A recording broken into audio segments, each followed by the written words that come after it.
आणि मायला स्वाभिमान वाटला पाहिजे, माझा मुलगा आहे.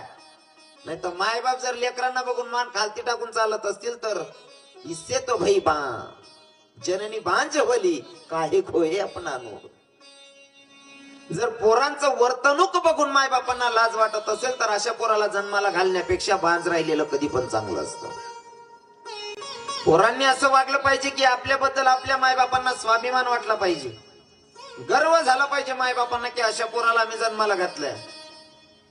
काही काही पोरांच्यासाठी मायबाप रडतायत दादा, काय उपयोग अशा लेकरांना जन्माला घालून. याच्यासाठी पोरांनी सुद्धा तेवढं खंबीर राहिलं पाहिजे.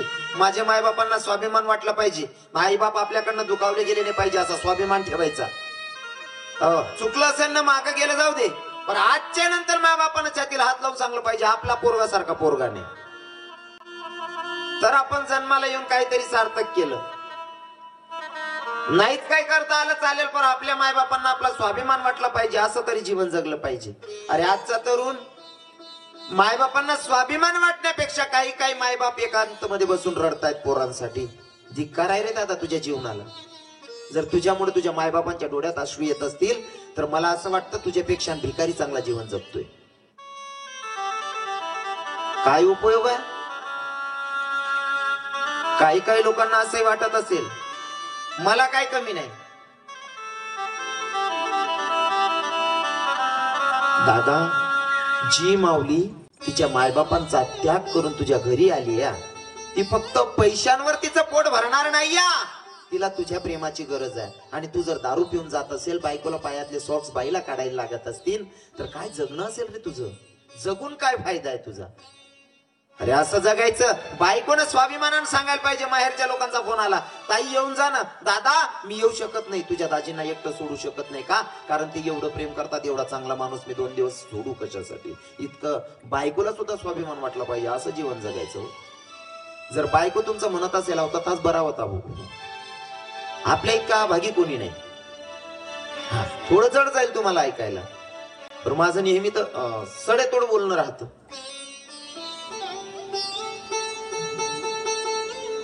काय जगतात लोक, काय जगतात. अरे माय बापांना स्वाभिमान वाटला पाहिजे. माझा मुलगा, मायबाप जर का एकांत मध्ये दोघं नवरा बायको, अरे म्हातारपण एवढं आनंदात गेलं पाहिजे त्यांचं, दोघं बसून खुर्चीवर ओट्यावर बसले पाहिजे मायबाप, आणि आपल्याला बघून त्यांना आनंद वाटला पाहिजे, तर त्यांचं जीवन सक्सेस आहे. तुम्ही जर का संध्याकाळी मायबाप ओट्यावर बसलेले असतील चोरांसारखे, बाई हा दारू तर नाही ना पिऊन येणार, कोणाची भांडण तर नाही ना घेऊन येणार, अशी चिंता करत जर मायबाप बसत असतील तर धिक्कार आहे अशा पोरांच्या जीवनाला. स्वाभिमानच वाटला पाहिजे मायबापांना. हा, पण मी नेहमी सांगतो बर का, तरुणांनी एवढा सत्यानाश केलाय. कदाचित मी तुमच्या एका गावासाठी बोलत नाही. आता दादा माझे ऋषिकेश भैया युट्यूबला टाकतात व्हिडिओ, माझे बरेच पोरं आहेत तरुण भाऊ माझे, तिथे युट्यूबला माझं चिंतन टाकतात. मला लोकांशी काही घेणं देणं नाहीये, पण ज्याला ऐकायचं असेल तो सुधरेल. मी काही एवढा मोठा नाहीये की मी तुम्हाला उपदेश करेल, पण भैया जीवन जगत असताना असं जगा रे की आपल्यांना आपला स्वाभिमान झाला पाहिजे, किंवा आपल्यापेक्षा लहानांनी आपलं बघून जगणं शिकलं पाहिजे, की माझा मोठा दादा जसा जगतोय, जसा वागतोय तसं मी वागायला पाहिजे. उदाहरण म्हणून ठरायचं हो. लोकांनी सांगायला पाहिजे बापूंचा मुलगा बघा कसा वागतोय, तात्यांचा पोरगा बघा पोरगा सारखा पोरगा नाही. आपल्याला लोकांनी उदाहरण म्हणून ठेवलं पाहिजे, उदाहरण आपलं दिलं पाहिजे, याला म्हणावं जगणं.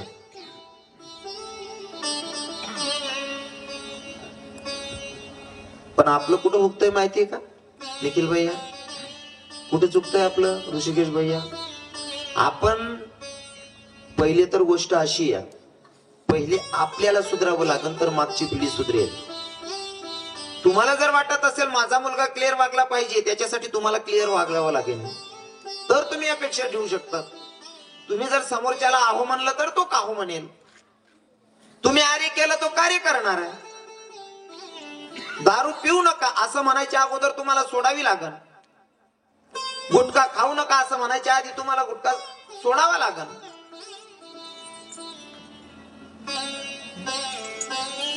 परिस्थिती काही काही ठिकाणी अशी बापच आवरावत नाही ते पोऱ्या काय करेल. काही काही ठिकाणी बापच आवरावत नाही पोऱ्या काय करेल. बापनी जरी मारानं बी म्हणत तरी पोऱ्या सांगत बस करा हो, काल दिन मी तुमले आण दिन ती पप्पा. हा एलपी वर लास्ट टाकेल धंदा म्हणतस मन भाषा. हा थोडं जड जाईल पण मला सत्यता मांडायला आवडतं. मी रस्त्यानं जातो तो एक पोरगा पुढी चोरत होता, माझ्या समोर पुढी चोरत होता. त्याला म्हणतं का रे भाऊ तू ते काही भ्यातच नाही. म्हणलं चांगला म्हणा बाप सारखा लोक माल देखील नेता पाडलेतच माल देखील फेक देतो तू मन समोर पुढे चोरा ना म्हणतो तू. म्हणे महाराज तुम्ही नाही मोरा कलेक्टर बी घ्या तरी मी पुढे चोरणं बंद करत नाही. म्हणतो बरं आहे भाऊ. आणि मी बी असा विचार करा याने काय आपलं वावर इकेशने नाही लिहिले भाऊ पुढे. ठीक आहे तेवढा 1-1.5 मिनिटात त्याचा बाप आला आणि बाप आल्याच्या नंतर त्यानं माग हात केले. राव मला थोडा त्याचा अभिमान वाटला. म्हणतं जाऊ दे कीर्तनकारणी कथाकारणी नको इज्जत करू बुवा, कमीत कमी बापनी तरी करी म्हणतो तू इज्जत. आपले देखील तरी मागे हात करली ना एवढी तरी मर्यादा कडस म्हणतो तुले. तो म्हणे काय सांगतोस महाराज.